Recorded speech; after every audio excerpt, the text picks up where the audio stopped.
Donc on reçoit ce matin la demande de Monsieur Nicolas Sansu, rapporteur spécial politique des territoires de la mission cohésion des territoires, le directeur général de l'Agence nationale de la cohésion des territoires, Monsieur Stanislas Bourron, pardon. 2 minutes à Nicolas Sansu pour nous expliquer le pourquoi de cette audition. Merci Monsieur le Président. Je voudrais d'abord saluer Monsieur Bourron, donc directeur général de l'ANCT, qui a été nommé en fin d'année dernière, qui répond à notre sollicitation. Dans le rapport spécial que j'ai eu le bonheur de commettre, qui, s'il a été discuté en commission, et dont les crédits ont été rejetés d'ailleurs en commission, n'a pas pu passer l'épreuve de l'hémicycle sacrifié sur l'autel du 49.3. J'avais eu le plaisir de vous auditionner en tant que DGCL à l'époque pour ce rapport.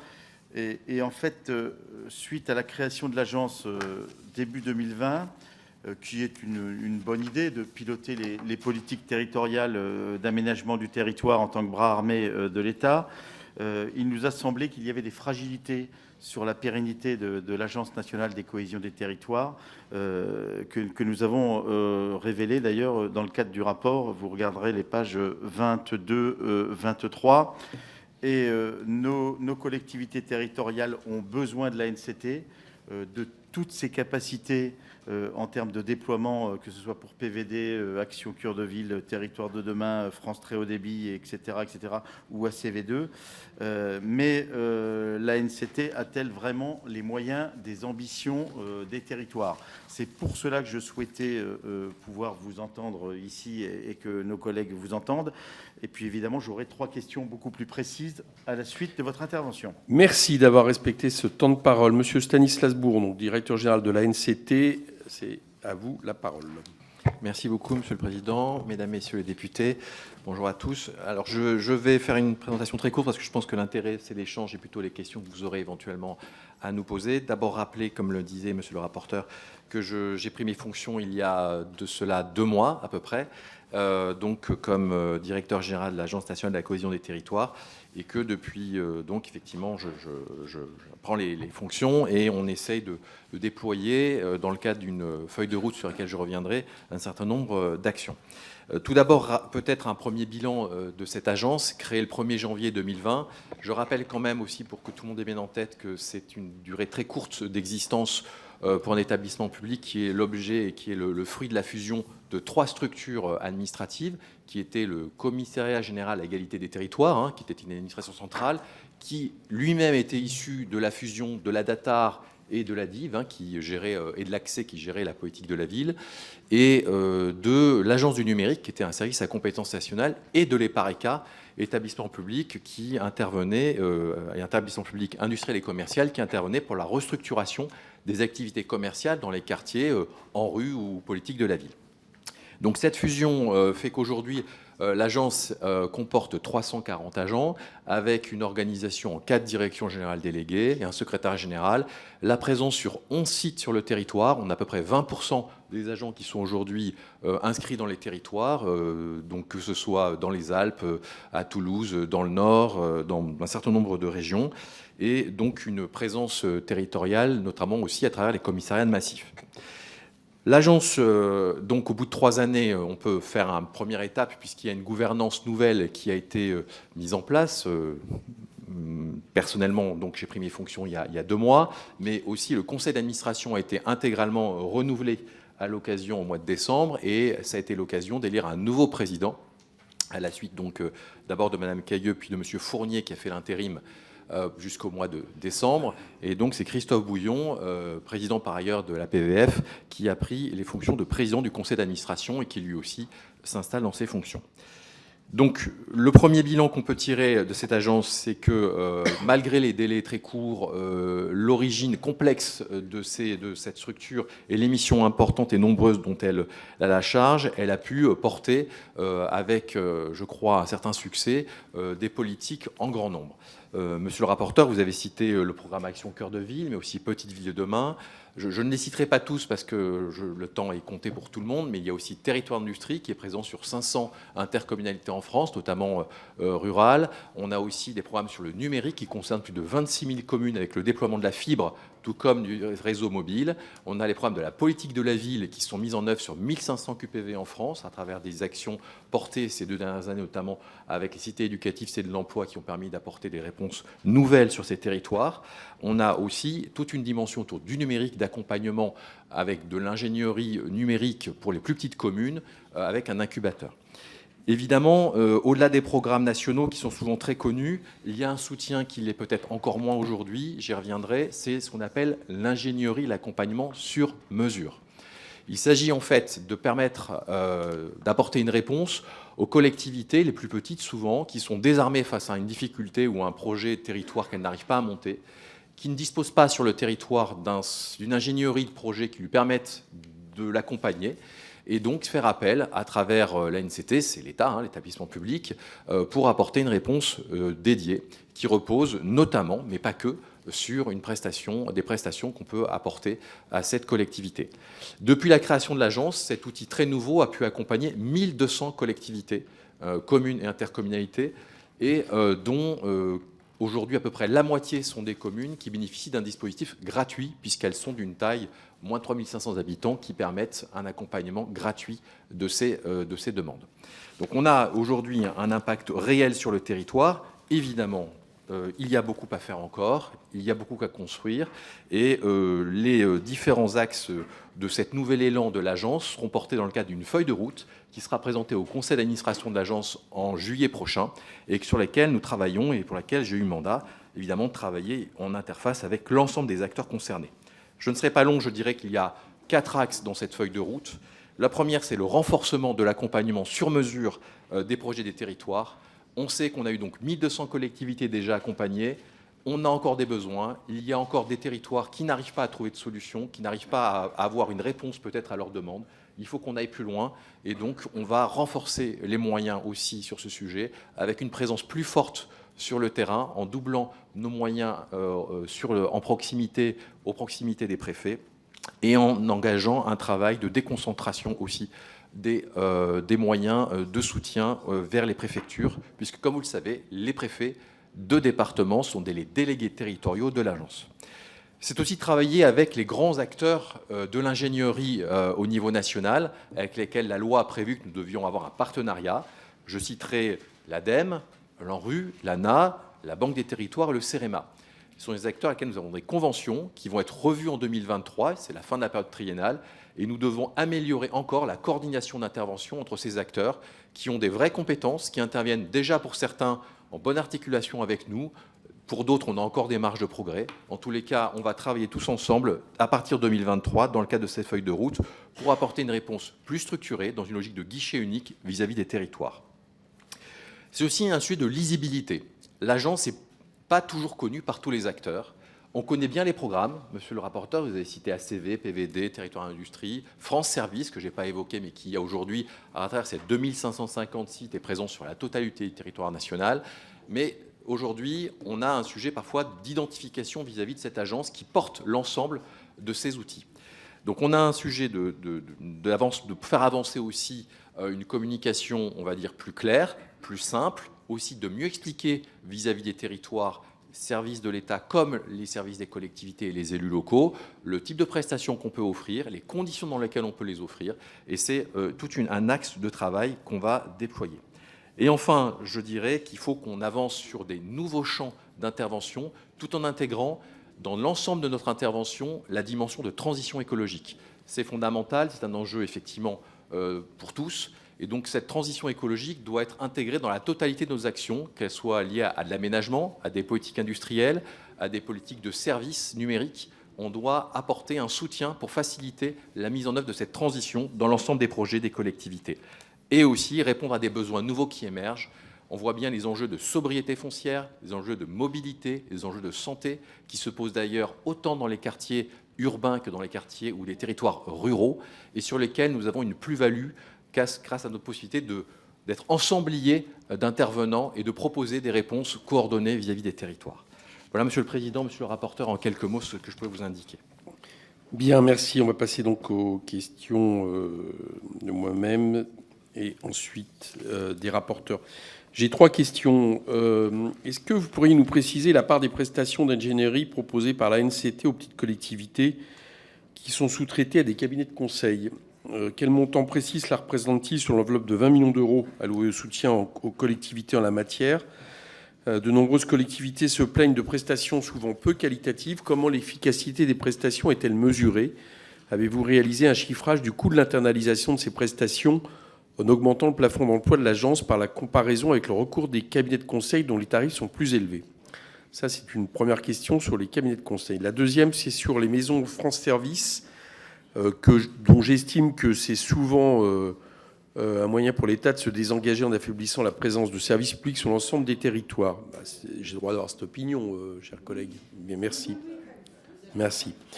Par ailleurs, oui, c'est quand même ma liberté de l'avoir. Par ailleurs, des nombreux rapports ont montré un déséquilibre qui s'est accru pour ce qui concerne le financement de ces structures, les collectivités territoriales ayant été amenées à financer une part toujours plus importante.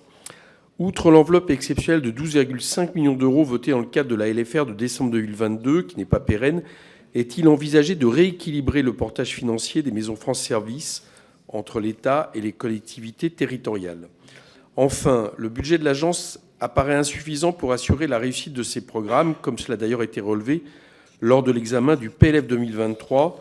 Ce manque s'élèverait à 20 millions d'euros, soit près du tiers de son budget. Quels seront les postes d'économie et les actions de l'ANCT qui pourraient disparaître en raison de ce manque de financement? Les prestations sur mesure pour les collectivités, le financement des chefs de projet, les engagements de l'ex-EPARECA, le pilotage des programmes, ou est-ce que vous pensez pouvoir éviter ces économies? Voilà pour mes questions. La parole au rapporteur spécial.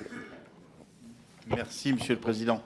Je ne vais pas en rajouter beaucoup, juste quelques questions. Donc, au cours des 3 ans d'existence, les missions de l'ANCT n'ont cessé de grandir. Alors, parfois, c'est même un peu flou. C'est un peu compliqué quand on met tout dans l'agence et tous les programmes divers et variés. Mais bon, ça, c'est comme ça. Et bien que s'appuyant sur le réseau préfectoral, à la fois préfet et directeur départemental des territoires, les crédits accordés au fonctionnement n'ont pas suivi la croissance des besoins et des exigences des territoires.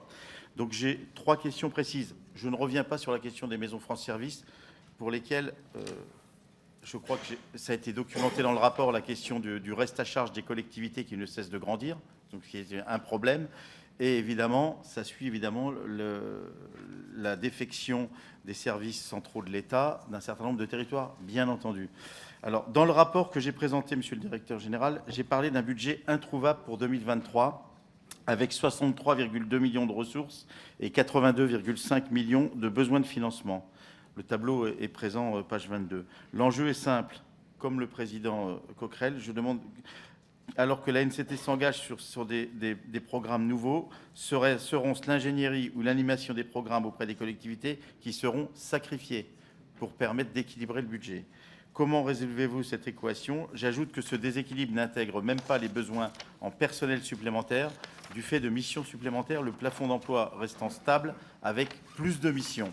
Première question. La deuxième interrogation qui est la mienne concerne l'ensemble des programmes de l'agence. Nombre de collectivités territoriales engagées dans ces programmes soulignent le besoin d'une visibilité pluriannuelle. Est-on en droit d'espérer des conventions financières pluriannuelles qui seraient le pendant financier des programmes PVD, Action Cœur de Ville, Territoire d'Industrie, par exemple? Troisième question et dernière question pour ce matin, un peu plus spécifique. Il semble que le programme PVD ait un peu de mal à démarrer dans certains endroits, ou plutôt à porter des concrétisations notables. La difficulté de recrutement d'un certain nombre de chefs de projet, leur relatif isolement, voire le turnover auquel nous commençons à assister, m'incite à vous demander quelles sont les mesures que la SCT envisage pour que ce dispositif louable soit plus efficient. Voilà les 3 points sur lesquels je souhaitais insister ce matin. Merci. La parole au rapporteur général. Merci, Monsieur le Président, Monsieur le rapporteur, Monsieur le Directeur Général. Je vous féliciter d'abord pour votre nomination.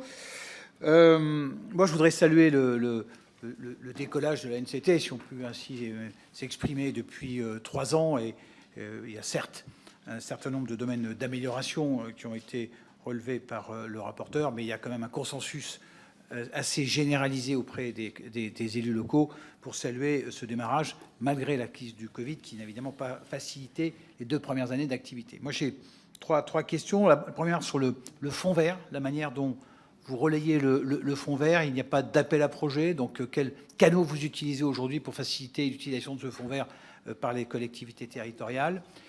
Ma deuxième question est sur les programmes. Action Cœur de Ville est un programme évidemment réussi. Petite Ville de demain était aussi un excellent programme. Il n'a pas encore jusqu'à présent eu tous les fonds nécessaires peut-être pour répondre aux demandes. Comment vous organisez-vous sur ce sujet? Et puis ma troisième question porte sur les investissements des collectivités territoriales. Évidemment, la finalité de votre soutien en matière d'ingénierie, c'est que les collectivités investissent. Il semble que les investissements 2022 étaient soutenus, très soutenus, malgré la crise. Quelle est votre vision sur la capacité des collectivités territoriales à investir? Merci, monsieur le rapporteur. Parole à monsieur Bourron. Merci, monsieur le président. Tout d'abord, pour répondre à votre première question sur la question du recours à la prestation d'ingénierie. Comme vous le savez, aujourd'hui, l'agence porte un marché national avec 30 silos régionaux et thématiques qui permettent d'être sollicités au niveau local pour répondre à des demandes qui ne trouvent pas aussi de solution au niveau local. Il s'agit d'un principe d'intervention subsidiaire. Donc on n'est pas dans l'idée d'aller solliciter systématiquement des marchés là où on a déjà des recours, notamment à travers des opérateurs publics, des collectivités, agences d'urbanisme, CAUE, agences techniques départementales qui seraient capables de répondre. Sur la réponse qui est sur les 22 millions d'euros de crédit d'ingénierie, parce que je rajoute aux 20 millions, effectivement, 2 millions qui étaient sur le plan destination tourisme, c'est environ 9 millions d'euros.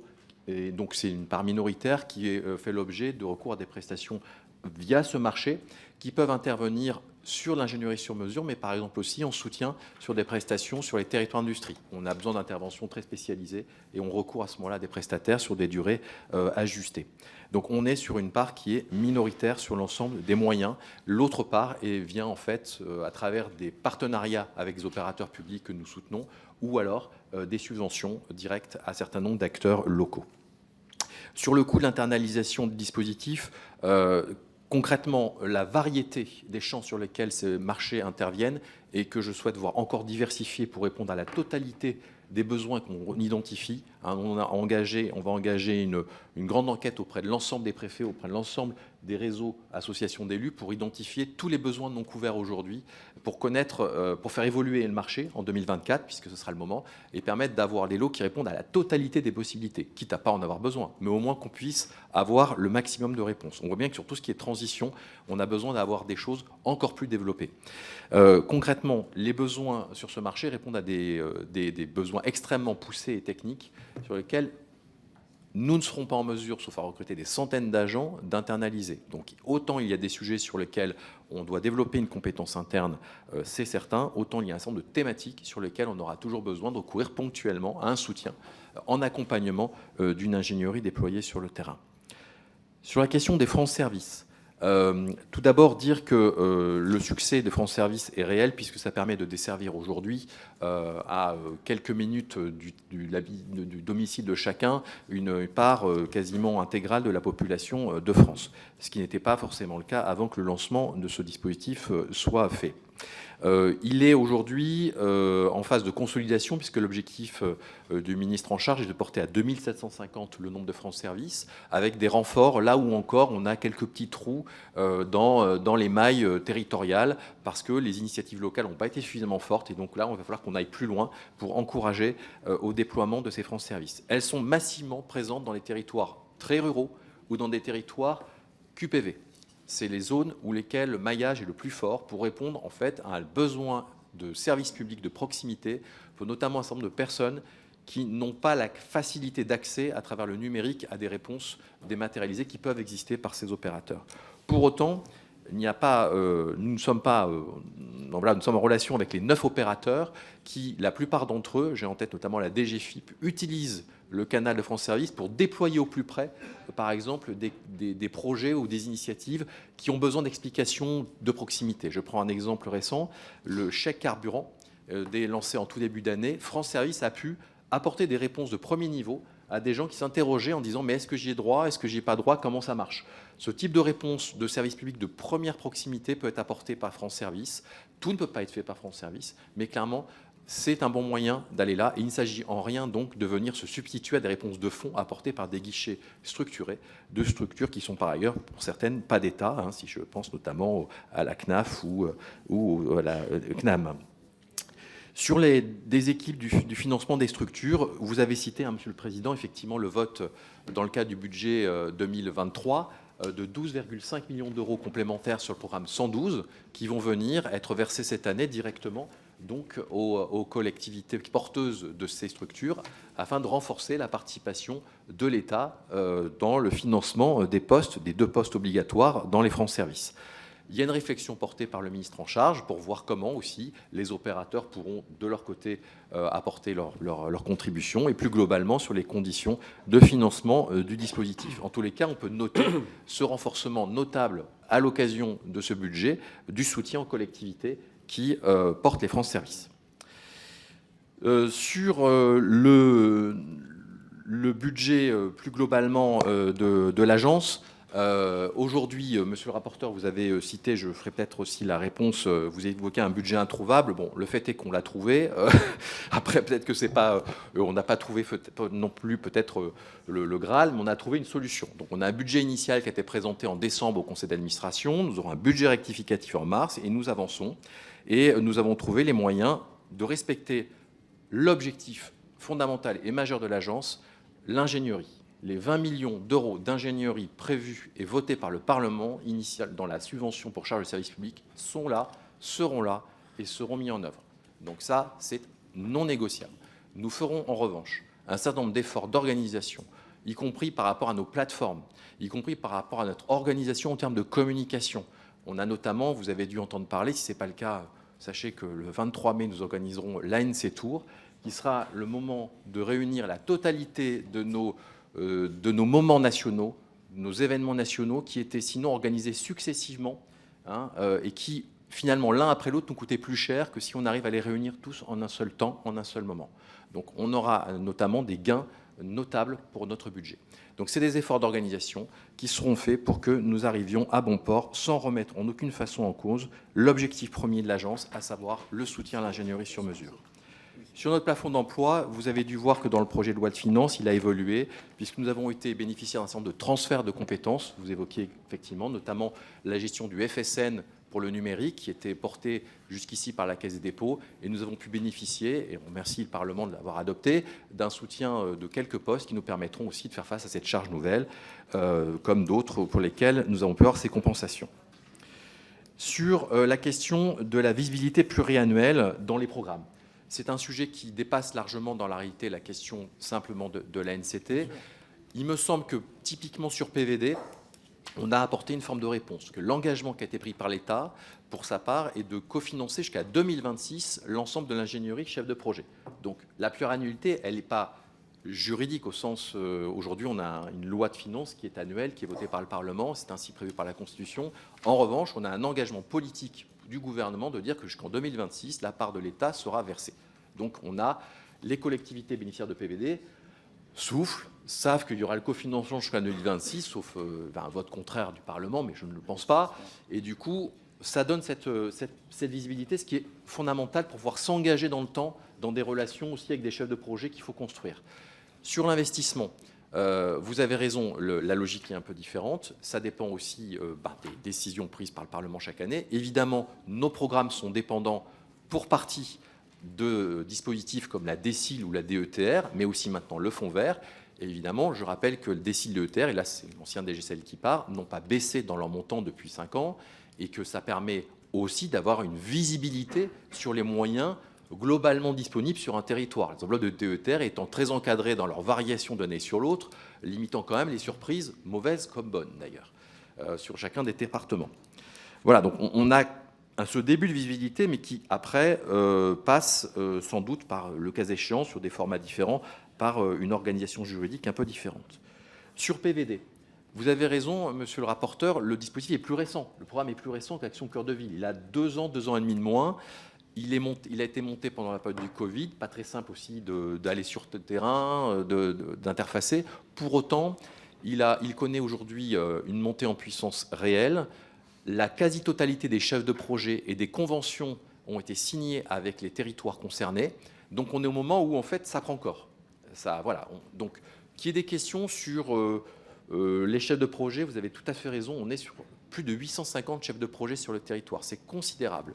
Hein, c'est une force de frappe considérable qu'il faut évidemment piloter, en national bien sûr, mais aussi beaucoup en départemental, qu'il faut alimenter, animer, et évidemment on va s'y employer. Et je prends note aussi des interrogations qui peuvent exister sur certains territoires. On va s'engager évidemment fortement pour que cette ingénierie chef de projet présente sur les territoires, que nous cofinançons, soit bien animée, bien vivante, et puisse vraiment jouer son rôle de portage de projet pour les collectivités concernées. Sur la question, monsieur le rapporteur général, du fonds vert, je vous confirme le plein engagement de la NCT pour la mise en œuvre de ce dispositif voté par le Parlement, à savoir qui est un fonds effectivement qui permet au niveau déconcentré d'accompagner la transition écologique à travers par exemple les friches, la rénovation thermique, la renaturation. De notre côté, nous avons, vous le savez, une enveloppe de 25 millions d'euros d'ingénierie qui est mise à disposition des préfets, qui peut accompagner de l'ingénierie pour porter ces projets de transition. Parce qu'on sait que parfois c'est compliqué pour un élu, et donc il a besoin d'avoir un soutien. Donc on a, avec la DGCL et la DGLN, produit un document, une instruction qui a été diffusée, je crois, il y a quelques jours au préfet, pour leur expliquer comment ils peuvent mobiliser ces moyens localement pour soit cofinancer un poste, par exemple, au sein d'une interco qui vient accompagner les projets, soit soutenir, subventionner telle opération. En tous les cas, il y a toute une gamme de possibilités et nous apportons un rôle d'appui au niveau national, évidemment, et en proximité, envers les préfets pour leur expliquer comment mobiliser ces moyens et comment accompagner la mise en œuvre du fonds vert. Évidemment, c'est un enjeu pour tout le monde et c'est notre mission d'accompagnement des territoires. Sur Action Cœur de Ville et Petites Villes de demain, effectivement, Action Cœur de Ville, on est déjà dans l'étape de Action Cœur de Ville 2, avec toute une réflexion sur les nouveaux leviers à mettre en place pour effectivement traiter des sujets qui apparaissent aujourd'hui, notamment les questions de sobriété foncière qui prennent une dominante très forte sur ces questions, sur les territoires ACV. Mais sur Petites Villes de demain, aujourd'hui, on voit le programme est un petit peu différent, il y a des points d'accroche. Il repose beaucoup sur les chefs de projet qu'on évoquait. Donc ça, c'est vraiment un sujet de pilotage, d'animation, de montée en compétences. La Banque des territoires nous aide aussi à former et les chefs de projet, parce qu'il y a un gros enjeu pour qu'ils puissent avoir vraiment un impact sur les territoires. Et puis, c'est aussi comment on apporte aussi des outils qui ont pu être développés dans Action Cœur de Ville, au bénéfice aussi de villes de taille moins importante, notamment en matière d'activité commerciale, de logement, de traitement de friches, parce que c'est des sujets qui se posent aussi dans des communes de 3, 4, 5, 7 000 habitants. Sur la question des investissements des collectivités territoriales en 2022, je suis plus aujourd'hui complètement compétent pour répondre sur cette question-là, juridiquement.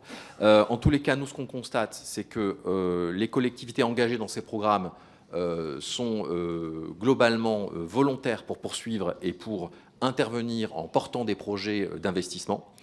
Des éléments dont je disposais jusqu'à la fin d'année dans mes fonctions précédentes ont constaté des moyens, effectivement, en termes d'épargne qui restaient quand même bons, qui permettaient de financer, donc à travers l'autofinancement, d'engager des investissements, et un niveau d'endettement, une capacité d'endettement qui était quand même historiquement faible sur la plupart des collectivités. Évidemment, il y a toujours des cas d'espèce avec des situations plus compliquées, notamment dans le bloc communal, mais globalement, la situation financière restait encore stabilisée sous contrôle. Évidemment, modulo les sujets d'équilibre budgétaire qui peuvent être trouvés au regard des dépenses de fonctionnement qui peuvent augmenter du fait des coûts d'inflation ou des coûts des dépenses d'énergie. En tous les cas, nous ne constatons pas dans nos programmes un ralentissement des partenaires que nous avons et une volonté de se retirer du fait de difficultés à aller accompagner tel ou tel projet. Merci. On va passer aux orateurs de groupe. Ça commence par Joël Giraud pour Renaissance. Merci, Monsieur le Président. Merci déjà au rapporteur spécial Nicolas Sansu, puisque l'ayant connu dans d'autres fonctions, et comme il a utilisé 100% des possibilités offertes par la NCT et par le ministère de la Cohésion des Territoires, plus les 110% du hors-taxe, non seulement il les connaît bien, et puis il les a validés de fait en tant que maire, parce que je pense que c'est un bon maire. Et de ce fait, je dois dire que le fait que pendant ces 5 années, nous ayons développé des programmes nationaux très efficaces sur les territoires, nous en avons ici la meilleure preuve, y compris d'ailleurs sur les maisons France Service, puisque vous en avez même, monsieur le rapporteur spécial, créé une itinérante particulièrement efficace sur votre territoire. C'est la preuve qu'il y avait bien un manque et il s'agit de plus et pas de substitution à des services de l'État, comme je viens de l'entendre. Merci à Stanislas Bourron, lui dire ma confiance, parce que un DG de la NCT qui a été directeur général des collectivités locales connaît déjà le mot collectivité locale, dont le discours sur l'ingénierie de territoire ne m'étonne pas. On sait très bien qu'on trouve de l'argent pour investir, pas forcément pour l'ingénierie de territoire, et la priorité qui vient d'être exposée me convient parfaitement, parce qu'aussi des fois c'est mieux d'avoir un directeur général d'administration centrale qui a cette culture, un certain nombre de postes relatifs à des agences. Je ne parlerai pas des autorités indépendantes. Sans ça nous mènerait trop loin. 3 questions rapides. Sur l'agenda rural, nous avions 181 mesures. J'en avais rajouté 2 puisqu'il n'y avait rien sur l'égalité homme-femme et sur les droits LGBT en milieu rural. C'est de sa faute. Mais cet agenda rural a été un peu un inventaire à l'après-vert, c'est vrai aussi. Il était nécessaire parce qu'il y avait beaucoup de sujets à traiter. Pour autant, maintenant, il faut se concentrer sur un certain nombre de priorités dans le monde rural. Donc, j'aimerais bien vous entendre sur ces priorités, une quinzaine, comme l'a annoncé la ministre, voir dans quelle mesure vous allez les mener, d'autant que, malgré les ETP qui avaient été consentis au pôle ruralité montagne, il y a un certain déséquilibre dans les services de l'agence en fonction des secteurs. Deuxième question, oui, je sais que je suis un peu long, mais bon, mais c'est toujours comme ça. Deuxième question qui est relative au porté. C'est la dernière question. Non, au porté à connaissance. À 2,26, c'est la dernière question. Non, mais au porté à connaissance de la NCT sur les territoires, quel rôle pour les futurs sous-préfets territoriaux complémentaires, mais quel rôle aussi pour les associations qui sont au sein de la NCT? Je crois que c'est important dans la mesure où l'architecture gouvernementale n'est plus complètement conforme avec un MCT et une ANCT sur les mêmes sujets. Les maisons France Service sont à la fonction publique. Par exemple, le numérique est passé Joël, à Bercy. il faut vraiment conclure. Eh bien, c'est donc une question. Comment être un assembleur de tout cela? Bon. Oui, je te pardonnerai, mais que chacun ne se réfère pas aux 3 minutes sur lesquelles vous venez d'intervenir. Non. En plus, si vous le proposez, là, ça va m'inciter à être plus drastique encore la prochaine fois. Philippe Lotio. Oui, bonjour. Alors, moi, je ne remets pas en cause, bien sûr, ce que fait la NCT. Je m'interroge sur l'architecture globale du dispositif. Parce que pour une collectivité qui a un projet, entre s'arranger avec l'État, qui va faire un truc, la DTM peut lui dire autre chose, la DREAL peut lui dire le contraire. Ensuite, il faut quand même que le projet s'inscrive dans le PLU, qu'il soit lui-même dans le SCOT et dans le SRADET. Et puis ensuite, il y a un guichet unique, bien sûr, la NCT, mais il faut quand même discuter avec l'ANA, l'ADEME, l'ANRUL, CEREMA, la Banque du Territoire, et j'oublie. Il y a de quoi quand même poser les valises. C'est-à-dire qu'à un moment, je pense qu'on est aujourd'hui dans une complexité totale. Il y a tout un ensemble de dispositifs, tout un ensemble d'organismes. Je ne parle pas des contrats, des CRED, des CRTE, des ceci, des cela. Plus personne n'y comprend rien. Et je pense qu'on a une déperdition de temps, d'efficacité et d'argent dans le dispositif qui est énorme. Énorme. On le voit. Alors, je ne parle même pas de la politique de la ville. Je pense qu'il y a la quintessence de l'usine à gaz.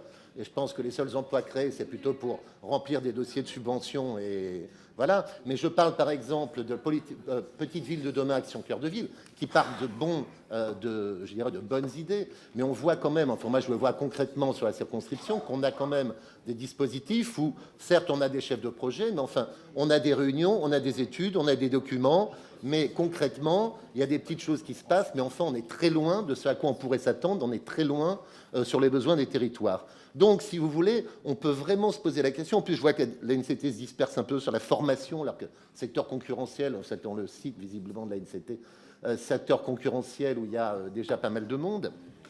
Est-ce qu'on ne peut pas à un moment simplifier? Et est-ce que tout ça, finalement, cette multiplication de dispositifs et d'agences, ne traduit pas l'absence d'une véritable politique d'aménagement du territoire, avec des acteurs locaux avec des compétences claires, et de savoir un petit peu où on va. Est-ce qu'on anticipe, par exemple, la démétropolisation à l'œuvre, on le voit dans les attentes des gens, et est-ce qu'on la retrouve sur le terrain, etc., etc. Donc, en fait, voilà, ma question porte vraiment sur la complexité aujourd'hui, et finalement, le fait qu'on ne soit peut-être pas allé jusqu'au bout en termes d'interlocuteurs avec l'action de l'ANCT. Je vous remercie. Merci, Monsieur Rome, pour la France Insoumise. Oui, moi j'ai vu la création de l'ANCT alors que j'étais encore élu politique de la ville en zone de revitalisation rurale à l'ODEV. Et donc ma crainte était de voir s'effacer les problématiques des territoires urbains les plus pauvres, les banlieues, les centres-villes de petites villes abandonnées, et devant la montée légitime des questions qui traversent les campagnes.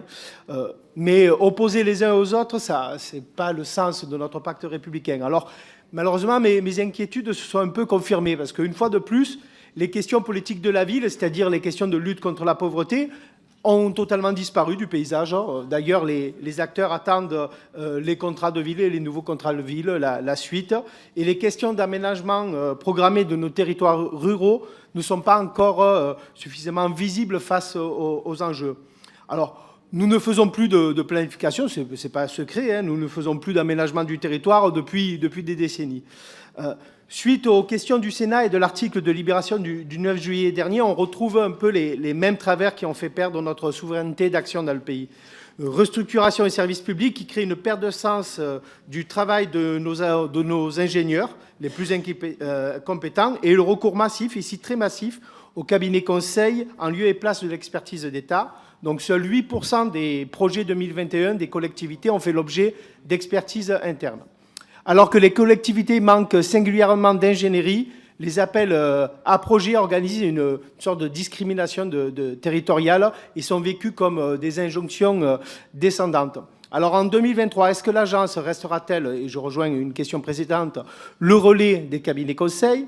Dans quelle mesure aussi vous estimez que les programmes Petites Villes de demain ou Action Cœur de Ville changent la donne sur ces territoires, et qu'est-ce qui est fait en plus que le droit commun ? Et pour finir, ne serait-il pas temps de mettre en place le 1% ingénierie dans tous les projets d'investissement afin de financer et de remettre sur pied une nouvelle délégation à l'aménagement du territoire ? Merci. Émilie Bonnivard pour Les Républicains. Oui, merci Monsieur le Président, Monsieur le rapporteur, Monsieur le Directeur. Alors, notre pays a de nombreux besoins en termes d'aménagement du territoire. On manque cruellement d'une vision de la France, on va dire, qui fasse l'objet d'une politique d'aménagement du territoire. La France qu'on a aujourd'hui, c'est celle de décisions politiques des années 70. Et j'ai une forme de nostalgie, même si je n'étais pas née, mais je sais ce qu'elle a fait de l'ex-Datar, qui avait de vrais moyens d'accompagnement et d'aménagement du territoire, qui était le bras armé d'une politique visionnaire sur l'aménagement du territoire, de la montagne, des territoires ruraux. Je rejoins ce que mon collègue a dit. Voilà, donc j'ai toujours un peu le sentiment que les agences qui se multiplient sur le territoire n'ont finalement pas les moyens de leur ambition, et c'est avec beaucoup de regrets, parce que je crois que l'objectif et l'enjeu est majeur. Aujourd'hui, on a parlé tout à l'heure de petites villes de demain, de ces centres-bourgs qui meurent en France et dans lesquels on a encore du potentiel foncier, où on a des immeubles vides et qui ont terriblement besoin d'une vision d'aménagement du territoire et d'un accompagnement massif. Malheureusement aujourd'hui, alors peut-être parce que l'agence monte en puissance, je ne vois pas quelle est la valeur ajoutée de la NCT sur ce besoin très important qui mériterait vraiment une action forte et qui permettrait de construire la France rurale de demain, avec des outils fiscaux, financiers, etc. Deuxième chose, moi j'aimerais que l'agence soit un facilitateur de projets. Et je pense notamment aux projets touristiques, qui sont d'une complexité incroyable aujourd'hui. Aujourd'hui, on met 15 ans pour faire un projet touristique, là où on en mettait 3 auparavant. On a besoin que l'agence soit un facilitateur de projets. Je pense notamment au plan montagne, si vous pouvez nous en dire un mot. Et puis enfin, qui trop embrasse mal étreint. Je crois qu'il y a trop de missions. C'est le risque majeur sur la NCT d'être dissoute dans une multiplicité de missions, d'être perdue dans un brouillard d'agences. Il faudrait qu'on se concentre sur des objectifs très forts d'aménagement du territoire, notamment sur les territoires ruraux ou politique de la ville. Ça ne pose pas de problème pour qu'on puisse mesurer l'action véritable de l'agence au-delà de l'ingénierie. Merci. Monsieur Luc Gesmar pour le MoDem. Merci, Monsieur le Président. Monsieur le Directeur général de l'Agence nationale de la cohésion des territoires, l'agence a été créée début 2020 pour être le partenaire clé des collectivités dans la conception et la mise en œuvre de leurs projets de territoire. Le plan d'investissement d'ailleurs Avenir Montagne, lancé par le Premier ministre le 27 mai 2021, doté de 650 millions d'euros, vise à soutenir et développer le tourisme durable à la montagne. Il est évident que le développement de notre économie et du tourisme ne peut se dérouler sans prendre en considération la préservation de l'environnement.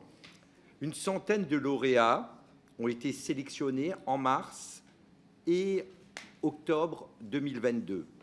Pouvez-vous illustrer ce plan d'investissement en nous exposant quelques exemples de projets lauréats ainsi que les raisons pour lesquelles ces projets ont été sélectionnés?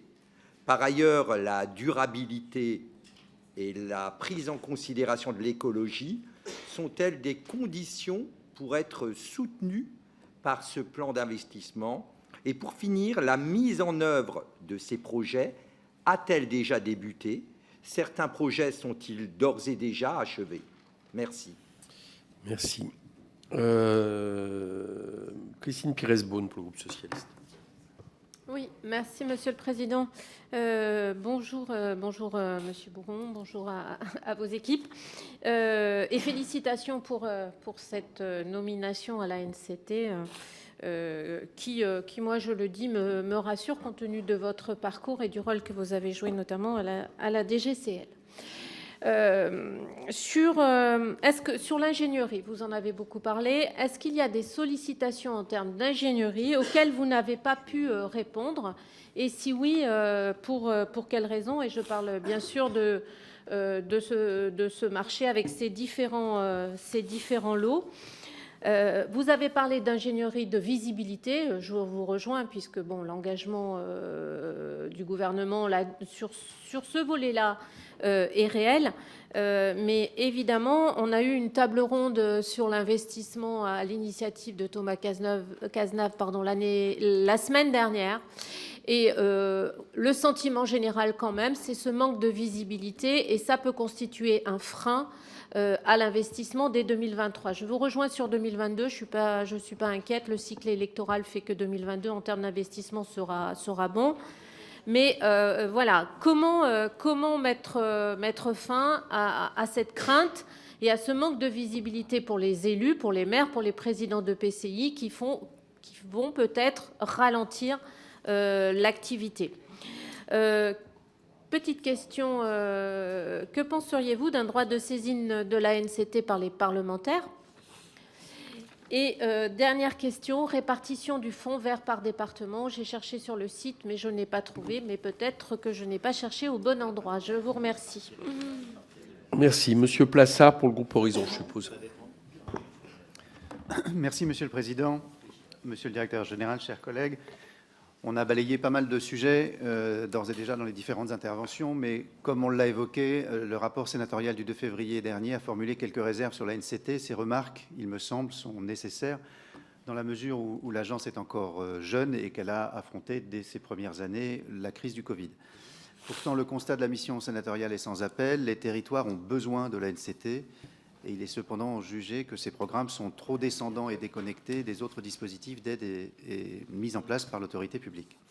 Dans ce cadre, je souhaiterais concentrer ma question sur le dispositif Petite Ville de demain, initié en octobre 2020 par Jacqueline Gouraud et dont vous êtes pilote. En juillet 2022, un rapport d'étape a été publié par la mission conjointe de contrôle du Sénat sur la revitalisation des centres-villes et des centres-bourgs, dont les critiques recoupent plus ou moins celles du rapport d'information du 2 février et qui sont essentiellement le fait que les communes Action Cœur de Ville n'ont pas un accès prioritaire aux dotations de l'État, le fait que ces dotations pèsent trop peu, souvent, dans l'enveloppe globale, et enfin que les collectivités territoriales n'ont globalement pas de visibilité pluriannuelle sur les financements et doivent ainsi composer au coup par coup, ce qui est contradictoire avec la volonté d'avoir une vision moyen ou long terme.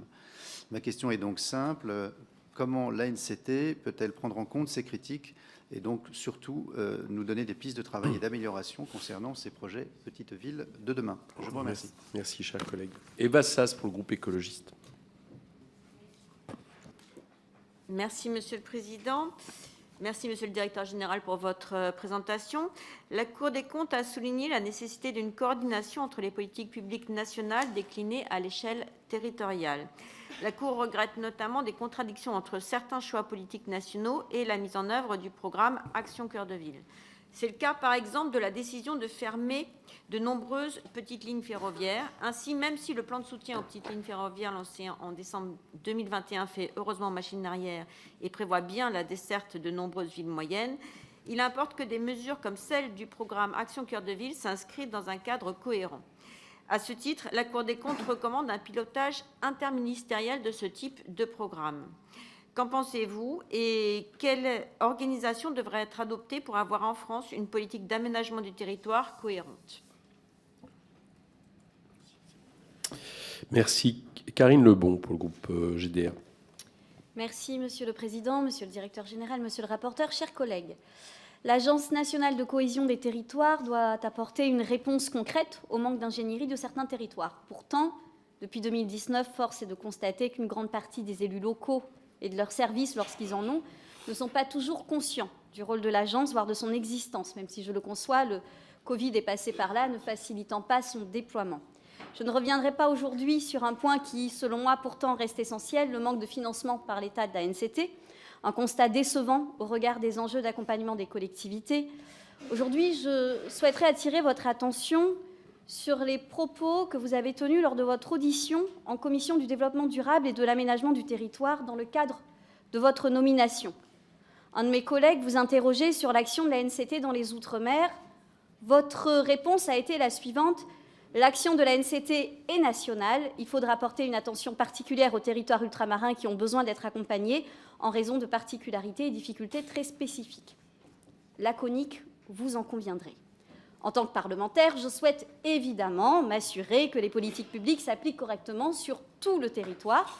Donc, aujourd'hui, je vous repose la question: quelle directive pourriez-vous donner à vos délégués régionaux pour une consolidation de l'agence dans les Outre-mer et un meilleur développement des partenariats avec les collectivités? Je vous remercie.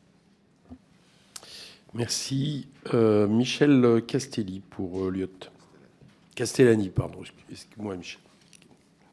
Merci, Président. Oui, j'ai l'habitude à ce que mon nom soit particulièrement déformé. Non, c'est pas une bonne habitude à prendre, surtout par moi. Donc Michel Tout Castelli. à l'heure, j'ai été interpellé 2 fois par un nom qui n'était pas le mien, mais c'est pas grave. J'avais compris que ça s'adressait à moi, donc il y avait suffisamment de passerelles. Bon, enfin, cela dit, Monsieur le Directeur général, je voudrais vous poser 3 questions directes, insidieuses. D'abord, il vous est reproché, vous le savez, une approche trop verticale. Ce sont les préfets qui vous représentent dans les territoires. Je voudrais vous demander si les décisions que vous rendez sont véritablement de votre fait ou simplement du ressort préfectoral. Et plus particulièrement, je voudrais vous demander ce que vous pensez justement de votre collaboration avec la collectivité de Corse, puisque moi je suis élu d'un territoire de cette île. Second point, c'est le recours au cabinet de conseil privé que l'on retrouve dans beaucoup de vos dossiers. Vous êtes accompagné par ce type de conseil.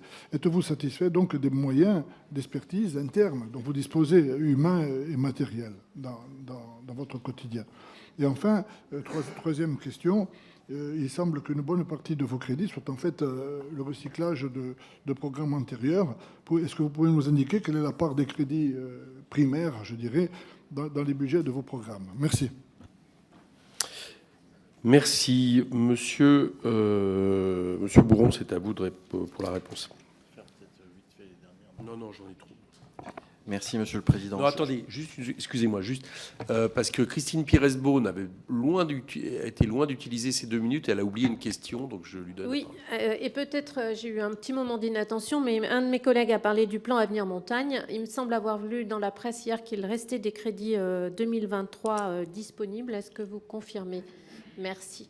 2022, pardon. Voilà, merci à vous cette fois-ci.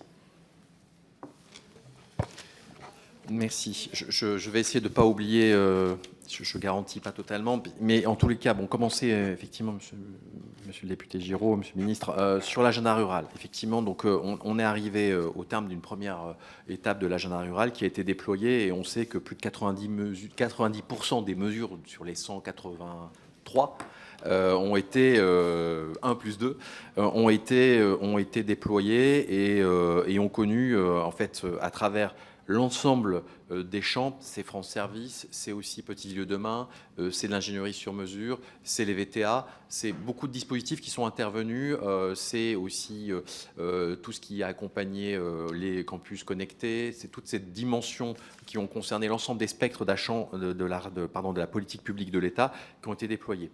L'étape aujourd'hui est un bilan qui a été engagé effectivement donc de ces travaux et de ces réalisations à travers un certain nombre de groupes de travail qui a regroupé beaucoup d'acteurs concernés, donc 6 groupes de travail qui ont eux-mêmes fait un certain nombre de propositions d'ajustement ou d'avancées. Donc aujourd'hui, on est en train, évidemment en lien avec la ministre en charge, de consolider l'ensemble de ces propositions à travers un certain nombre de priorités qui seront présentées effectivement dans le cadre d'un travail que la ministre présentera et qui permettra d'avoir un agenda rural 2, enfin le nom, je ne l'ai pas aujourd'hui complètement, qui évidemment s'inspirera des réussites de la première vague, déploiera aussi peut-être des moyens d'orientation sur ce qu'on n'a pas complètement vu mais qui, au fur et à mesure de la mise en œuvre de la première vague, s'est apparu comme étant un enjeu majeur et permettra aussi de concentrer peut-être sur 4 grandes thématiques qu'on a identifiées qui ressortent clairement pour tout le monde comme les plus fortes: la santé, la mobilité, les questions de logement et les questions d'égalité des chances, on va dire au sens large. Donc on a ces 4 grandes thématiques supports dans lesquelles on va pouvoir déployer des mesures. La question de la politique de la ruralité au sens le plus large, ce sera évidemment l'agenda rural qui couvre 31 000 communes en France. Il faut avoir en tête que les communes aujourd'hui qualifiées de communes rurales, c'est 31 000 sur 34 900. Donc c'est quand même un impact extrêmement fort sur le territoire. C'est aussi la réflexion sur les devenirs des ZRR, qui sont aussi, ils ont une dimension extrêmement prégnante sur les territoires ruraux, concernent entre 15 et 18 000 communes selon comment on les calcule, mais enfin qui touchent quand même bon nombre de communes en France avec le renouvellement du zonage qui sera à l'ordre du jour puisqu'il s'achève comme un certain nombre de nos zonages en France à la fin d'année 2023.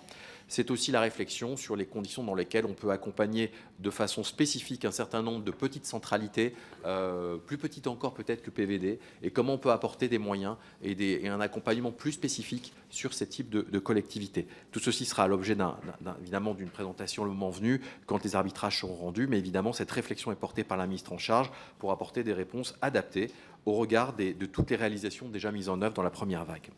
Sur la question des sous-préfets, des nouvelles sous-préfectures qui seront pourvues et qui seront sur le terrain, clairement, dans la feuille de route qu'on veut porter, on a l'idée de s'appuyer toujours plus sur le réseau des services de l'État déconcentrés au niveau départemental.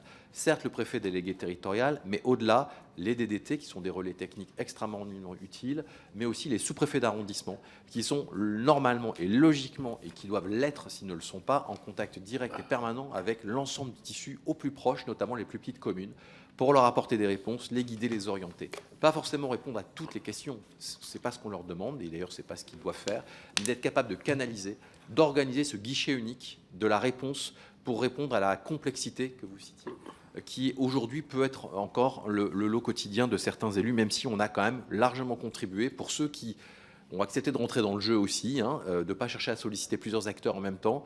Le service de l'État déconcentré et les préfets et les sous-préfets et les DDT auront encore plus réaffirmé cette mission d'être le point d'entrée exclusif, unique des demandes des territoires en ce qui concerne l'accompagnement des projets d'ingénierie ou globalement des projets territoriaux. Sur la question d'évolution des périmètres ministériels, donc vous le savez, l'agence a toujours eu une dimension assez assez transverse à travers ces différentes politiques qui portaient sur le numérique, qui portaient aussi sur territoire d'industrie, avec lesquels on travaillait historiquement avec le ministère de l'Industrie et Bercy. L'organisation se passe bien aujourd'hui. Moi, je peux que me satisfaire de la relation privilégiée que nous avons avec l'ensemble des ministres qui suivent nos dossiers. Et évidemment, on fera en sorte que cette dynamique collective permettant à peut-être, et c'est une réponse à la question de l'interministérialité qui était évoquée à l'instant, la politique d'aménagement du territoire, elle est interministérielle par essence. Et effectivement, elle a besoin d'un animateur et vraiment d'un ministère qui porte. C'est le ministère en charge de la cohésion du territoire. C'est lui qui porte cette dynamique. Mais il a besoin que tous les ministères s'embarquent aussi dans la mesure, dans les dispositifs. Et c'est tant mieux s'il y a plus de ministères avec lesquels on travaille. Ça veut dire qu'on embarque plus de monde encore dans ces sujets. Sur la question du guichet unique, avec les différents dispositifs, les CRTE et puis les différents programmes, évidemment, comme je le disais à l'instant, l'objectif pour nous, c'est que l'acteur de terrain n'ait pas à se noyer dans la complexité des dispositifs qui, par ailleurs, répondent à des demandes. Ce n'est pas des gens bizarres à Paris qui ont inventé des idées bizarres. Il y a eu des besoins identifiés sur les territoires qui ont donné lieu à des réponses à travers ces programmes ou à travers ces dispositifs. Je pense qu'il faut surtout sortir de l'idée que c'est l'ANCT ou qui que ce soit qui invente des choses qui ne sont pas bonnement sur le territoire. Il y a des demandes. Moi, si les CRTE donnent suite aux contrats de ruralité qui ont bien fonctionné dans un certain nombre de territoires et qui permettent aussi d'avoir des projets de territoire partagés pour porter aussi des enjeux de transition écologique qui sont une nécessité pour l'ensemble de ces territoires. Ça permet aussi d'éviter des concurrences au sein même de bassins de vie entre territoires avec des projets concurrents, alors même que tout le monde sait bien qu'on a besoin de travailler dans un collectif. Et c'est dans cette logique-là que le guichet unique doit permettre d'apporter de la simplicité de la réponse. On y travaillera avec les ministres en charge. On a un certain nombre de mesures qui seront déployées dans les prochaines semaines. Vous évoquez la formation. Alors je vous rassure tout de suite, on ne fait pas de formation, on n'est pas organisme de formation, juste on encourage la formation des chefs de projet. C'est-à-dire que l'ingénierie qu'on déploie sur le territoire, ils ont besoin, des chefs de projet aussi, de disposer des moyens pour être opérationnels. Par exemple, si je prends un autre exemple, dans France Service, il faut que les gens qui accueillent dans France Service soient formés au bon niveau. On va doubler le nombre d'heures de formation par le CNFPT des agents dans les France Service. Ça représente 1,6 million d'euros en 2023 d'investissement complémentaire qu'on va mettre pour qu'on ait une qualité de service aussi qui soit à la hauteur des attentes sur ces France Service. Donc c'est ça la formation, ce n'est pas autre chose. C'est juste que les agents déployés pour mettre en œuvre ces politiques publiques puissent faire face parfois à la complexité aussi des sujets auxquels ils sont confrontés. Sur la question d'une politique d'aménagement du territoire et d'une vision des territoires. La politique d'aménagement du territoire aujourd'hui à travers l'ANCT, c'est une politique vers le terrain, vers la proximité. C'est une politique qui constate aussi qu'après 40 ans de décentralisation, après l'intercommunalisation, la création d'outils sur les territoires, les SPL, les SEM, les agences d'urbanisme, il reste encore des trous dans la raquette. La réalité, elle est là. C'est que la mécanique, depuis 40 ans, n'a pas permis de répondre à la totalité des besoins des territoires. Donc il y a un besoin, on va dire à nouveau, d'un État qui est en proximité, pas d'un État qui veut planifier à tout prix ce que les élus doivent faire sur le territoire, mais d'un État qui réponde aussi, qui soit là pour les amener, pour les accompagner, pour les aider. Et c'est cette nouvelle politique en fait que l'agence depuis 4 ans, 3 ans et demi essaye de porter. C'est différent, c'est pas la datar, je suis d'accord avec vous. Mais je pense qu'aujourd'hui, on n'est plus dans un pays qui a besoin exactement d'une datar comme dans les années 60. Je ne suis pas sûr que ce serait très accepté.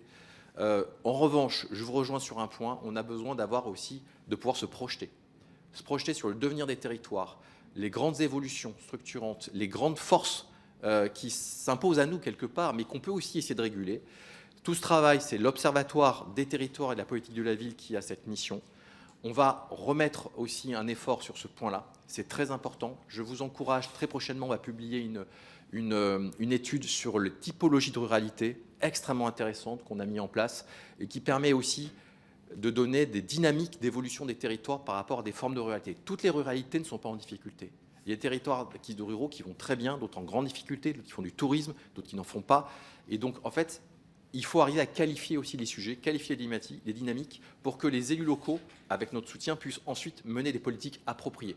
Parfois, c'est un sujet d'emploi, parfois, c'est un sujet de déprise démographique, parfois, c'est un sujet de transport. Ces questions ne sont pas les mêmes et les réponses des territoires ne doivent pas être les mêmes.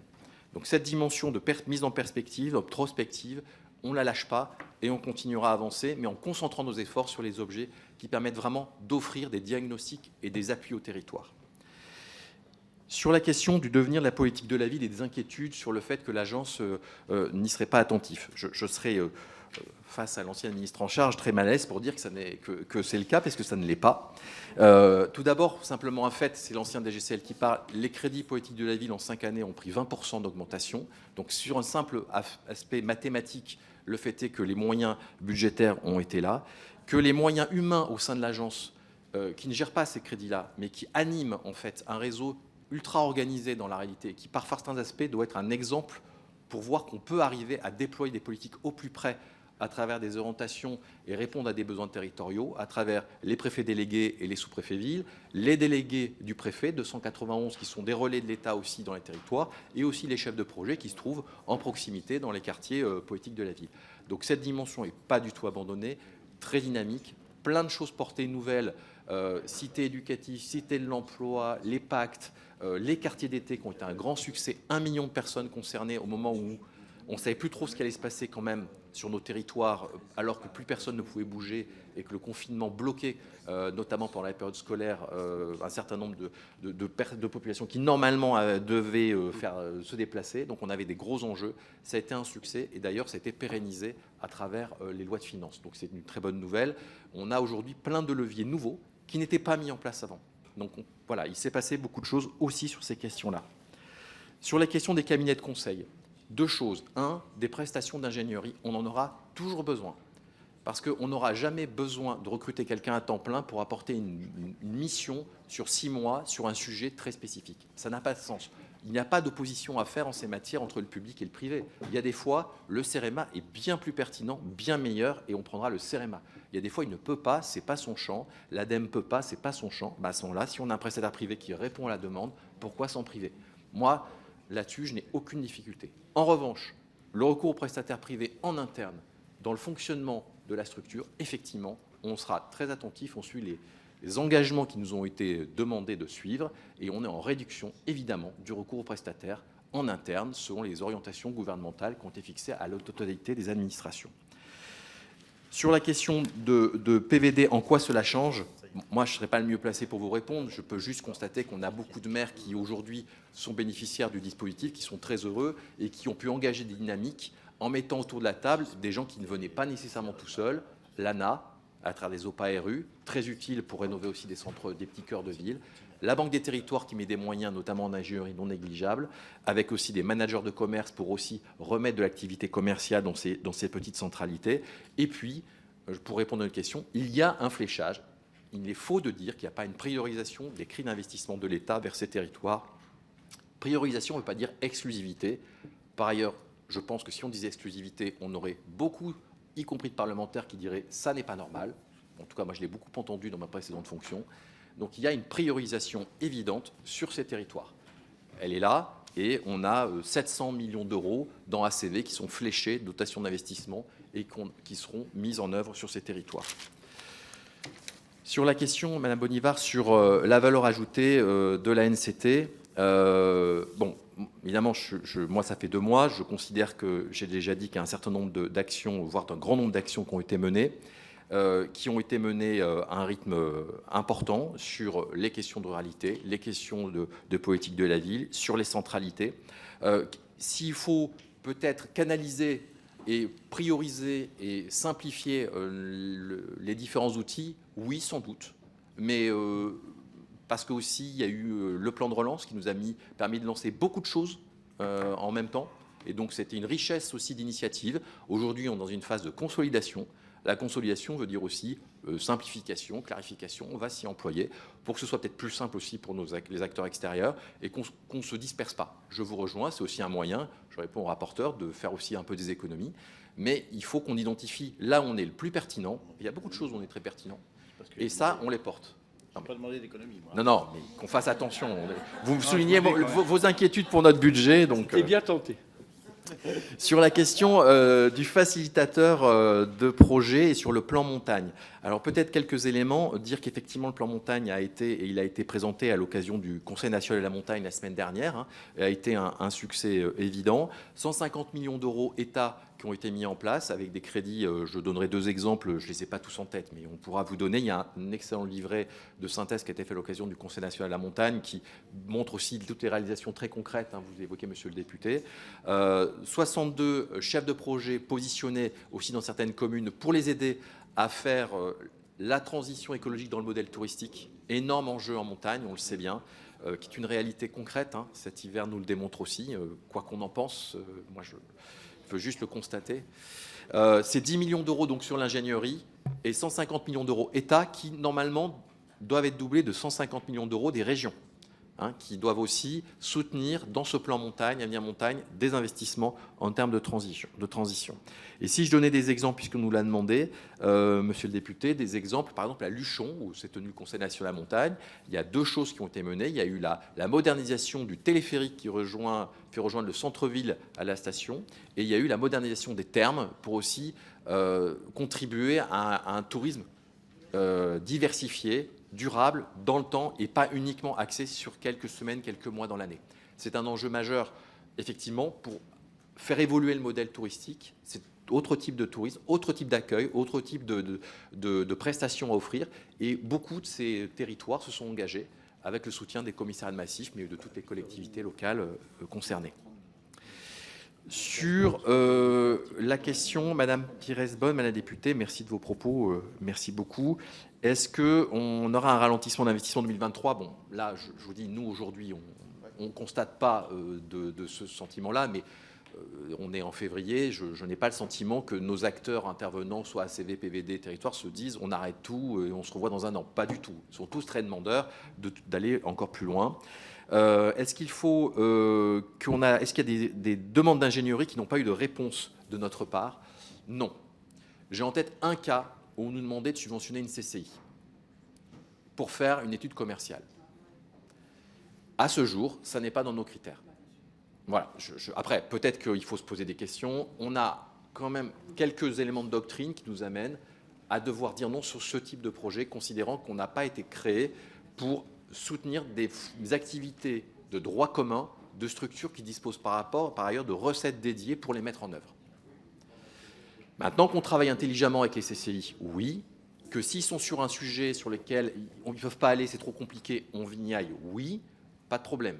Évidemment, c'est vrai pour tous les acteurs dans le territoire. Donc, intelligence collective, oui, mais pas substitution de financement. Donc, en clair, le sujet aujourd'hui, l'ingénierie sur mesure, ce n'est pas des monceaux de dossiers auxquels on n'a pas répondu, c'est des dossiers qui n'arrivent pas jusqu'à nous. C'est ça tout l'enjeu. Donc, l'enjeu pour nous, c'est d'aller vers, c'est d'aller chercher les élus qui, soit disent on ne connaît pas l'ANCT de nos projets, ne trouvent pas de solution, sauf que nous, on n'a pas de dossier non financé. Donc on a besoin de trouver le vecteur. Alors après, on a 2 députés qui siègent au conseil d'administration, vous le savez, 2 sénateurs aussi, et 10 représentants d'associations d'élus. Maintenant qu'on soit saisi de demandes, nous on passera systématiquement par le canal préfectoral parce que c'est comme ça que ça doit se passer. Voilà. Maintenant, s'il y a des demandes qui n'arrivent pas à trouver leur chemin, on est toujours à l'écoute de tous les acteurs qui nous signalent des difficultés, évidemment. Enfin, moi, j'ai toujours été attentif à ça. Le fonds vert par département, ça, je ne peux pas vous répondre. Je ne suis pas AirProg, il faudra voir avec les ministères de la DGN, mais vous savez qu'il y a une petite enveloppe qui est régionale et ensuite des enveloppes départementales. Il y a le fonds Free, je crois, qui est resté au niveau régional. Sur la question de comment on accède prioritairement aux dotations d'investissement, monsieur le député, sur PVD comme sur ACV, je voulais juste rappeler que, par exemple, sur PVD, dans la mise en œuvre aujourd'hui, c'est 3 milliards estimés d'enveloppe sur la période. Il y a déjà 800 millions d'euros qui ont déjà été consommés. Donc là aussi, PVD, certes, il y a encore des choses à faire, mais on voit que ça a déjà pris. Ça démarre. Sur les dotations de l'État, je le rappelle, certes, il n'y a pas de pluriannualité garantie, mais cette priorisation, qui sera encore rappelée dans les circulaires qui sont en cours de préparation au début d'année, elle est bien là pour DECIL, DETR, FNAT, DECID et autres. Sur le pilotage interministériel, Madame la députée, je me suis permis de répondre un peu en disant dans notre configuration de travail. Sur la question de l'outre-mer, je ne pense pas que ma réponse ait été je leur lisais poser des difficultés, mais je vais vous rassurer complètement. On a un chargé de mission, même un directeur de projet, parce que chez nous, attention, hein, c'est pas la même chose, c'est au-dessus, dédié à l'outre-mer. Il est là, en ce moment, en Guyane. Ça fait 10 jours. Son programme, j'ai cru que c'est une visite ministérielle. Pour vous, je plaisante, mais je suis en même temps très sérieux. Il va faire tout le tour de la Guyane. Il va rencontrer tous les élus de la Guyane. Il fait tous les PVD, les ACV, les territoires d'industrie, les maisons France Service, les unes après les autres. Et il finit chez le préfet, au début et à la fin, pour faire le point. Hein ? Et la pirogue, puisqu'il va à Saint-Laurent-du-Maroni, il fait la totalité des sites sur lesquels il y a une action de la NCT. Donc, il était, il y a un mois, avec près de ministre de l'Outre-mer en Martinique, notamment à faire le point sur l'ensemble des projets sur Fort-de-France, puisqu'il concerne l'ANRU, l'ANA, nous, avec ACV. Donc, on a quelqu'un d'extrêmement actif, et soyez vraiment convaincus que notre action sur l'Outre-mer, elle se passe dans une fluidité absolue. Après l'outre-mer, on envisageait d'ailleurs de faire un ANC Tour à La Réunion, sachez-le, et qu'on a donc quelqu'un de vraiment dédié, que nos relations sont vraiment extraordinairement fluides avec l'outre-mer. On travaille très conjointement, on réfléchit à des questions notamment d'ingénierie de moyen terme et de long terme avec eux, et on travaille vraiment très bien. Excusez-moi, Monsieur le Président, je suis en vous trop long. Les préfets sont nos délégués territoriaux pour Monsieur Castellani, que je ne vois pas. Donc, nous travaillons très bien avec toutes les collectivités, mais la loi a prévu que c'était le préfet, le délégué territorial. Et enfin, pour conclure sur le recyclage de crédits, nous ne recyclons pas. On essaye de les ensemblier, de faire venir des moyens qui seraient peut-être mis en œuvre, mais de façon dispersée, et de faire qu'ils soient concentrés sur des territoires qui sont les plus en besoin, de façon à mener une politique de cohésion des territoires. Ok, on a quelques inscrits supplémentaires. Je vous propose de les prendre, mais je demande aux orateurs de ne poser une question que si vraiment elle n'a pas été posée, quoi. Hein. Daniel Labaronne. Oui, merci, Monsieur le Président. Félicitations pour votre... Merci, Monsieur le Président. Félicitations pour votre nomination. Merci à la NCT de déployer les mesures de l'agenda rural dont j'ai eu l'honneur d'être le co-rapporteur. Une question, quels sont les outils d'évaluation de la performance de l'ensemble des dispositifs que vous mettez en place? Parce que nous avons beaucoup d'actions, il y a beaucoup d'argent dans tous les domaines. Quid de cette interrogation autour de l'efficacité, de la performance, de l'efficience de ces dispositifs? Merci. Merci. Thomas Cazenave. Il est parti. Michel Lozana. Il est parti aussi. Véronique Louwagie. Oui, merci Monsieur le Président, merci Monsieur le Directeur Général pour cette présentation. Merci également au rapporteur spécial de nous avoir permis cette audition. Ce n'est pas une question, c'est une réflexion, une observation d'un sujet qui a déjà été évoqué, mais je voulais insister sur la multiplicité des appels à projets aujourd'hui. Il y en a un nombre relativement important. Donc déjà, pour les collectivités, il faut qu'elles puissent, je dirais, avoir la connaissance de ces appels à projets. Donc, ce sont, en règle générale, finalement, c'est un dispositif sélectif. Ensuite, les collectivités ont intérêt à répondre à tous les appels à projets. Et finalement, quelquefois, nous avons une collectivité qui peut être retenue sur 2-3 appels à projets et une autre pas du tout. Donc, je pense qu'il faut qu'on ait une réflexion. C'est très consommateur d'énergie, de ressources. C'est sélectif. Et vous, au niveau de la NCT, je pense que vous avez un rôle pour effectivement réguler ou avoir une réflexion, en tout cas, sur ces dispositifs. Voilà, ça n'appelle pas de questions. Merci. Et donc, pas de réponse. Benoît Mournet. Merci, Monsieur le Président. Question, mais aussi retour d'expérience de ma précédente fonction de sous-préfet et aujourd'hui, pour dire que, bon, à la fois la NCT est un dispositif jeune, utile sans aucun doute, mais sur le terrain, en pratique, le préfet délégué de la NCT, c'est quelque chose qui est encore balbutiant. On ne voit pas bien toujours ce que ça recouvre. Les petites collectivités, elles se tournent spontanément vers leur DDT. Et quand les choses sont un peu plus complexes, bon, à un moment, effectivement, la NCT peut être utile, mais tout ce que j'ai compris, c'est que l'initiative doit toujours être de la collectivité, non pas du préfet. 100% d'accord avec le retour d'expérience de ce que dit Madame Louwagie sur les appels à projets qui sont parfois contre-productifs parce qu'il y a un biais de sélection à ceux qui ont les capacités d'ingénierie pour y répondre. J'ai été très heureux de vous entendre sur le fait que vous aviez l'envie de déconcentrer des moyens de la NCT dans les territoires. Et alors, deux petites questions très pratico-pratiques. C'est finalement, pour nous autres députés, la NCT, quel numéro de téléphone et quelle articulation avec la CDC. Je vous donne un exemple, simplement. Les termes, vous avez cité, chez moi, vous voyez, il y a 7 établissements, tout petits, ils ont une envie de se rapprocher les uns des autres. Il y a eu des études, mais là, on est dans la phase plutôt mise en œuvre et aide à la décision. Merci à vous. Ouais. Pour le numéro de téléphone, je propose que ça se fasse par envoi mail parce que c'est public. Mathilde Paris. Merci, Monsieur le Président. Bon, j'ai une question concernant le recours au cabinet privé dans le cadre des marchés d'ingénierie de la NCT. Ça représente aujourd'hui 65% des dossiers. Ça se fait au détriment des opérateurs partenaires de l'agence et ça représente un coût significatif. Et ce qui est dénoncé et décrié, c'est parfois la déconnexion des propositions qui sont faites par rapport aux réalités des territoires. Donc pourquoi ce recours à ce point-là, à cette hauteur, à des cabinets privés? Est-ce qu'il ne faut pas, au contraire, faire travailler les partenaires habituels qui connaissent mieux les territoires, parce qu'ils y vivent, ils sont implantés sur ceux-ci. Et je voudrais savoir voilà, ce que vous proposez pour pouvoir avoir une meilleure efficacité dans nos territoires, une meilleure identification par les petites communes, par les élus locaux, parce que c'est un vrai problème aujourd'hui. Pascal Lecamp. Oui, merci, Monsieur le Président. Moi, je voudrais faire 2 témoignages et poser une question. Témoignage France Service. Je suis dans une ville qui est une ancienne sous-préfecture, qui est à 50 km de la plus proche ville. La DGFiP était déjà partie, le tribunal aussi, beaucoup de choses. C'est un vrai retour de service public de proximité, c'est une réussite. C'est hyper occupé, il faut les former, ces gens, ils sont 2 à temps plein, et ils n'arrêtent pas d'être sollicités, surtout dans les territoires ruraux où il y a les gens vieux. Ça, c'est très réussi, c'est un maillage fantastique. Moi, j'ai une grande circonscription rurale, il y en a 10 maintenant, et ça marche très bien. Petite ville de demain, je suis aussi une petite ville de demain. Bravo pour tout ce qu'a fait la NCT. En l'espace, on est juste élu maire, on pose le projet en 3 mois, ça c'était très rapide. Ensuite, les chefs de projet arrivent, on l'a, on présente à la population, l'étude est en cours, le plan guide sera fait d'ici 1 mois ou 2, fin mars, donc une réalisation rapide de toute cette partie ingénierie. Maintenant, on arrive dans le dur. Et le dur, c'est des petites villes qui ont perdu beaucoup de population, qui ont 1 million d'euros en moyenne de budget d'investissement, c'est 3 000 habitants. Il y a toujours 20% de reste à charge. Comment on peut démarrer le programme? Et là, la NCT, il faut trouver des solutions pour qu'on puisse passer en phase d'investissement. On n'a pas la capacité, après toute cette ingénierie, et ça serait dommage, de mettre en place le programme.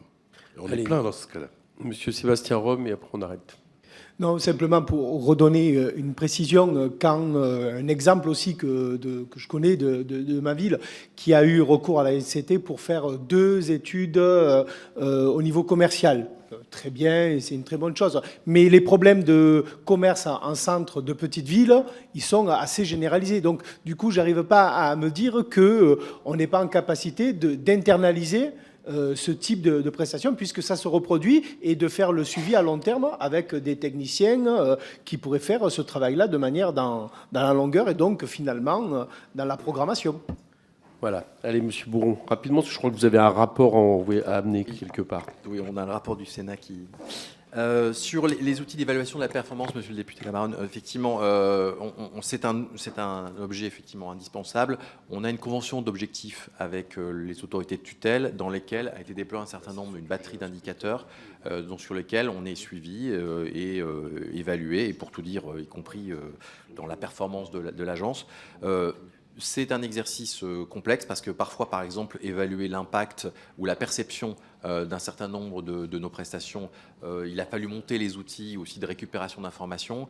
Et par exemple, souvent on nous dit la prestation d'ingénierie, parfois c'est du copier-coller, ça peut arriver, mais déjà, premier élément, on a aussi sévi. Je le dis d'autant plus que c'est pas moi, c'était avant. Il y a des opérateurs, et notamment pas des opérateurs, des prestataires qui ont été retirés du marché parce que la prestation ne correspondait pas. Donc on était capable de remonter le retour négatif et de prendre les décisions d'ajustement. Donc, on va continuer ce travail-là. Il y a une évaluation, on va dire, permanente sur le retour avec des objectifs. Et puis, à l'occasion notamment du renouvellement des marchés ou le renouvellement de nos coopérations, on doit se poser la question de la pertinence et si ça a répondu à la demande. Et ça, on va effectivement être beaucoup en itération. Donc, c'est vraiment un objectif, effectivement, de l'évaluation de ce que l'on fait. Maintenant qu'on arrive aux 3 années, on doit disposer de ces outils-là de façon systématique. Sur les appels à projets, je rejoins complètement tout le monde sur le fait que, de toute façon, moi je suis très cohérent par rapport au discours que je tenais dans mes précédentes fonctions. Donc l'ANCT ne fera plus d'appel à projets. Je m'y emploie et supprimer toutes ces démarches si tant est qu'il y a encore des gens chez nous qui y pensent. Je ne prétends pas le faire pour les autres. Je suis responsable d'une agence. Les ministres en charge, et notamment M. Béchu, extrêmement clairs sur le sujet.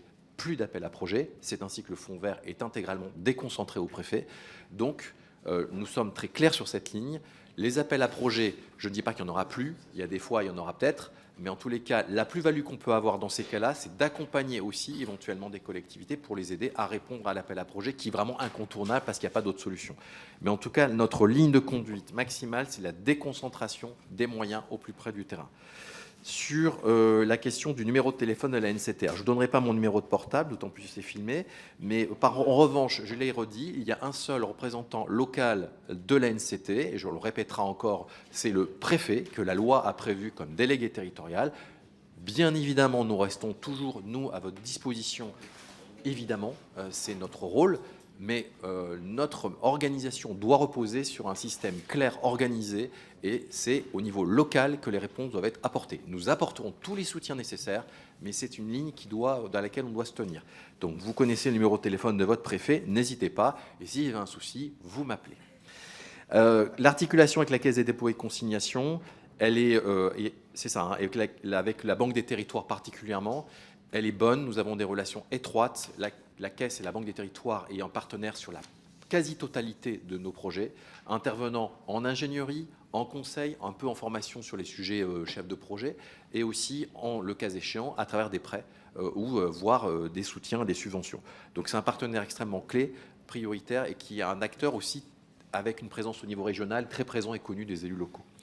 Sur la question de la déconnexion des cabinets avec les besoins des territoires, je vous le disais, nous serons très vigilants dans le renouvellement de ces prestations à garder que celles qui répondent aux besoins, qui ont une réponse adaptée. C'est indispensable, c'est le moment en plus, hein, donc on va pouvoir réinterroger, avoir de nouveaux sujets, en enlever d'autres, et ceux qui n'ont pas été à la hauteur, on le saura, et effectivement, ils seront challengés.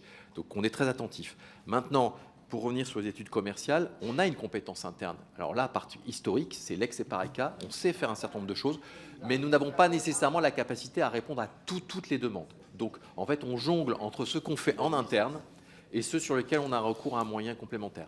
Non, mais on a fait des études commerciales. J'ai en tête une commune dans l'Oise où on a porté nous-mêmes en régie l'étude commerciale. Mais on ne peut pas les faire nécessairement toutes. Les équipes sont en nombre fini, on va dire, et donc si on a 4 études commerciales à faire en même temps, on ne pourra pas forcément les faire toutes en régie. Mais on a une compétence, alors là, très claire en régie sur ce sujet-là, issue de l'EPARECA, et d'ailleurs, ce qui nous a amené à devoir gérer un certain nombre de nouveaux fonds avec la DGE en faveur des zones d'activité, en faveur du dernier commerce en milieu rural. Voilà sur la question aussi, effectivement, sur PVD, comment on passe à la phase d'investissement, monsieur le député. Effectivement, il y aura un accompagnement au plus près du terrain, y compris le montage, le cas échéant, en ingénierie financière, parce qu'il y a un sujet aussi. On a des fonds européens insuffisamment sollicités aujourd'hui. On a des financements des autres partenaires qui ne sont pas toujours sollicités, alors que globalement, ils sont plutôt partants.